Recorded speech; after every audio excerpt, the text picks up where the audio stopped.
Bismillahirrahmanirrahim. Kemudian Nabi SAW bersabda, ya, ini dari Abu Hurairah radhiyallahu an, dia berkata, Rasulullah SAW telah bersabda, "Idza amartukum bisyai'in fa'tu minhu mastata'tum, wa idza nahaitukum an syai'in fad'uuhu." Apabila aku telah memerintahkan sesuatu kepada kalian, maka laksanakanlah menurut kemampuan kalian. Dan apabila aku telah melarang sesuatu dari kalian, maka tinggalkanlah. Hadis riwayat Muslim, ya. Jadi kalau Nabi menyuruh, memerintahkan sesuatu, laksanakan menurut kemampuan. Ya. Sama seperti ayat tadi, fattaqullah mastata'tum. Takwalah kamu pada Allah sesuai kesanggupan. Ya. Jadi jangan sampai memberat-beratkan diri, ya. Dalam urusan agama pun tidak boleh memberatkan diri, ya. Rasulullah SAW itu pernah masuk ke masjid, ya. Kemudian di tiang masjid itu ada tali, ya, antara tiang satu dengan yang lain. Kemudian Rasulullah SAW bertanya, apa ini? Ya. Kemudian dijawab oleh sahabat, ini si fulan ya Rasulullah. Kalau dia itu sholat malam ngantuk atau capek, itu berpegangan kepada tali itu, bersandar, ya. Itu kan berarti sahabat itu saking apa? Semangatnya untuk sholat malam. Ini dalam urusan agama, dia ingin mendapatkan kemuliaan di akhirat nanti di sisi Allah. Sehingga sholat sampai, ya, kalau dia ini ngantuk, dia berpegangan kepada tali bersandar tadi. Sama Rasulullah SAW tidak boleh. Ya. Juga disebutkan dalam satu riwayat bahwa ada Nabi mendengar ada seorang sahabat yang dia ini mau puasa terus menerus, tidak akan berbuka. Ada yang mau sholat malam terus menerus, tidak akan tidur. Ada yang mau ibadah, fokus ibadah terus kepada Allah, tidak akan menikah. Lalu datangi sama Nabi SAW. Saya sholat, saya juga tidur. Saya puasa, tapi saya juga berbuka. Dan saya menikah dengan wanita. Ya, jadi tidak boleh ekstrim. Ya, tidak boleh. Islam tidak mengajarkan berlebih-lebihan. Itu dalam urusan agama, ya, dalam urusan akhirat misalkan. Ya. Tidak boleh berlebih-lebihan, kerjakan sesuai kesanggupan, ya, seperti itu. Baik, Bapak Ibu yang dirahmati Allah Subhanahu wa taala, jadi dalam keterangan, ya, hadis-hadis tadi, ya, itu sangat jelas, ya, keringanan yang Allah Subhanahu wa taala berikan kepada para hambanya, ya, dalam apa yang telah diperintahkan oleh Allah Subhanahu wa taala, yaitu ibadah, ya. Dan juga keringanan-keringanan itu atau rukhsah itu kadang-kadang diberikan sebelum pelaksanaan, kadang-kadang diberikan sesudahnya, ya. Dan di antara keringanan-keringanan yang Allah berikan, ya, sebelum pelaksanaannya itu adalah keringanan jumlah sholat wajib yang kita lakukan sekarang ini. Jadi sebelumnya Allah itu memerintahkan sebanyak 50 kali dalam sehari semalam. Jadi ketika Isra Mi'raj, Nabi sallallahu alaihi wasallam menerima perintah sholat dari Allah itu, pertama kali Allah mewajibkan Rasulullah dan umatnya ini sholat 50 kali sehari semalam. Kira-kira mampu apa enggak? Mampu, Bu. Allah itu tidak mungkin memberikan perintah kepada hambanya kalau hambanya itu tidak mampu. Allah tidak membebani seseorang di luar kesanggupannya. Mampu orang itu sholat 50 kali dalam sehari semalam. Sholat kan hanya berapa menit saja, ringan, ya. Sedangkan orang bekerja saja mulai pagi mencangkul sampai sore, kuat bisa, ya. Tetapi Allah Subhanahu wa taala itu Maha Pengasih, Maha Penyayang, Maha Lembut kepada hamba-hambanya. Allah Subhanahu wa taala memberikan keringanan kepada Nabi sallallahu alaihi wasallam karena Nabi meminta, ya, agar diringankan. Kemudian Allah Subhanahu wa taala akhirnya sampai mewajibkan sholat itu hanya 5 kali dalam sehari semalam. Tetapi pahalanya sama seperti 50 kali. Karena satu kebaikan umat Rasulullah SAW ini dilipatkan 10 kali lipatnya, ya.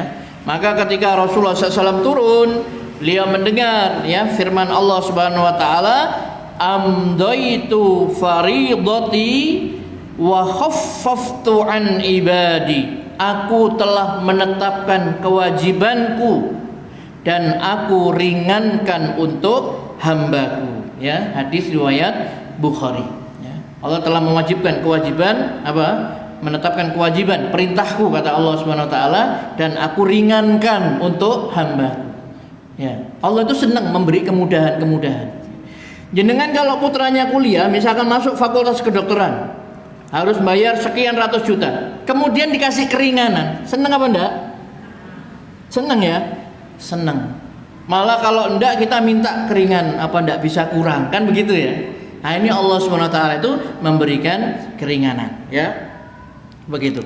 Baik, Bapak Ibu yang dirahmati Allah Subhanahu wa taala, jadi ketika manusia ini tidak lepas dari kelemahan, maka Allah Subhanahu wa taala memberikan keringanan-keringanan ya kepada hambanya ini ya, untuk meninggalkan kewajibannya atau melaksanakan sebagiannya dan meninggalkan yang lainnya yang dia tidak mampu mengerjakannya, sehingga dia tetap mendapatkan pahala dan menjadi orang yang taat kepada Allah Subhanahu wa taala ya.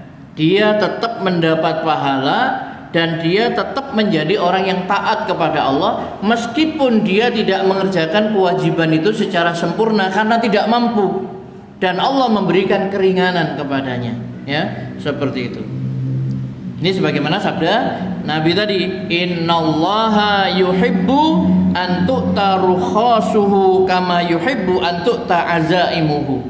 Sesungguhnya Allah itu menyukai apabila rukhsahnya, keringanannya itu dilaksanakan, sebagaimana dia menyukai ketika kewajiban-kewajibannya itu dilaksanakan ya. Maksudnya apa?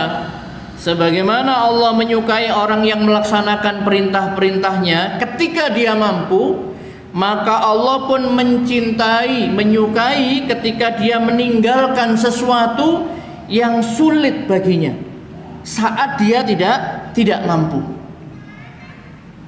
Allah senang ya. Ketika misalkan diwajibkan puasa, tapi ketika puasa ini karena orang sudah umur 70 tahun ya, nenek-nenek misalkan, dia kalau puasa itu sampai tersiksa, gemeter badannya, sampai kadang-kadang tidak bisa ya, mungkin pingsan dan sebagainya.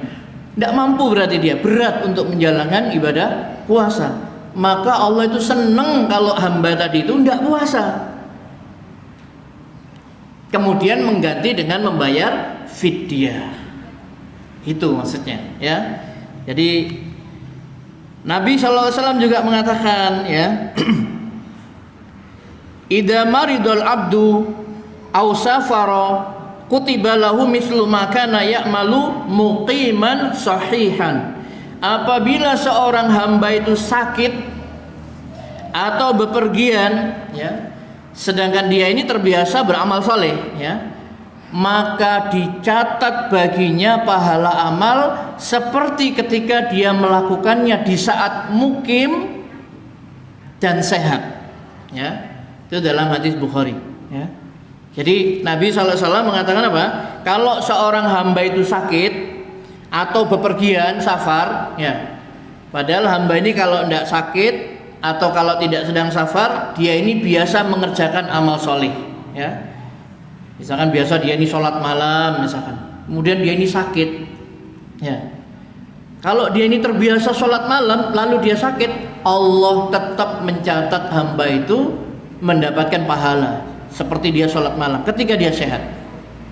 Atau biasanya dia puasa misalkan, puasa sunnah Senin Kemis atau puasa Daud dan sebagainya, kemudian karena dia safar dia tidak puasa, maka Allah tetap mencatat baginya pahala amal soleh yang biasa dia lakukan ya pada saat dia ini mukim dan sehat.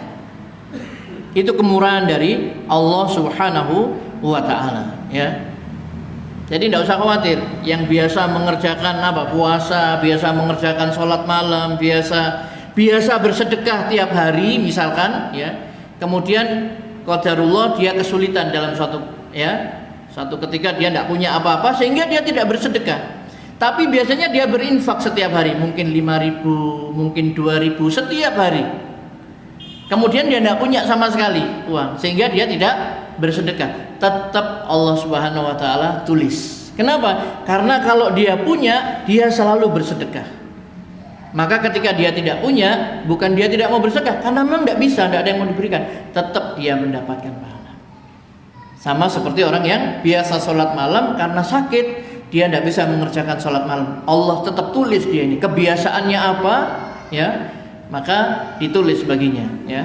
Oleh karena itu Bapak Ibu yang dirahmati Allah Subhanahu wa taala, tidak boleh bagi seorang muslim yang tidak mampu melakukan sesuatu, ya, baik secara keseluruhan ataupun secara sebagiannya, untuk melaksanakan atau mengerjakannya, karena itu termasuk yang dilarang oleh Rasulullah Shallallahu Alaihi Wasallam. Ya, tidak boleh.